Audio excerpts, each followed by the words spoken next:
ఏ సీజన్‌లో ఆ season fruits తింటేనే మనం చాలా హెల్తీగా ఉంటాము. సో, సమ్మర్ వచ్చిందంటే మ్యాంగోస్ తినకపోతే అసలు సమ్మర్‌లానే అనిపించదు. చిన్నప్పుడు అమ్మమ్మ వాళ్ళ ఇంటికి పోతే పెద్ద పెద్ద బేషన్‌లలో కొనేది మా తాత. అందుకంటే అంతమంది మనవళ్ళం, మనమరాళ్ళం ఉండేది. అవన్నీ నీట్‌గా కడిగి కట్ చేసి అయితే మాకిచ్చేది. మేము కూర్చొని హాయిగా తినేది. అండ్ పిక్కలు కూడా వదలకపోతుండే. అది తెల్లగా అయ్యేదాకా నాకి నాకి తింటుండే.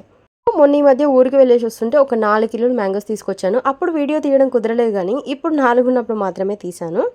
అండ్ ఆ మ్యాంగోస్ తీసుకునేటప్పుడు ఆ అమ్మ చెప్పింది ఒక్కొక్కటి ఒక్కొక్క పేరుంటుందని. అంబిక, మల్లిక, సువర్ణరేఖ ఇలా చాలా పేర్లైతే చెప్పింది. నాకసలు గుర్తు కూడా లేవు.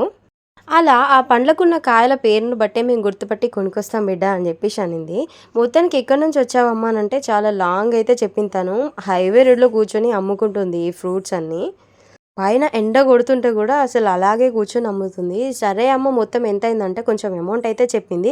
మరీ అంత నాకు కొంచెం తగ్గించుకో అని జెప్పేసి అంటే, కావాలంటే ఇంకో 3 పండ్లు ఎక్కువ తీసుకో బిడ్డ బట్ తక్కువకైతే రాదని జెప్పేసి అనింది. కానీ ఆ అమ్మని చూస్తే నాకైతే అమ్మమ్మలు, నాయనమ్మలే గుర్తొచ్చిల్లు. సో, ఇంకో రూ. 10 ఎక్కువైనా మంచిదే అని జెప్పేసి ఇంకా కొన్నయితే తీసుకున్నాను. సిటీలో కెమికల్స్ కలిపిన ఫ్రూట్స్ తినడం కంటే, ఇలా చెట్ల మీద పండ్లు తెచ్చుకొని తినుంటేనే ఇంకా హెల్తీగా ఉంటారు. అండ్ తెచ్చాక డైరెక్ట్ తినకుండా ఒక 1 అవర్ వాటర్‌లో నానబెట్టి నీట్‌గా కట్ చేసుకొని తినేయొచ్చు. మా పిల్లలకి ఇక్కడ ఇచ్చాను. "ఏం తింటున్నావురా" అంటే మ్యాంగో అని చెప్తుండు మా పొట్టోడు. అండ్ ఏ సీజన్‌లో ఉన్న ఫ్రూట్స్ ఆ సీజన్‌లో పిల్లలకి పెట్టడం అయితే అలవాటు చేయండి. This is today's video. Thank you.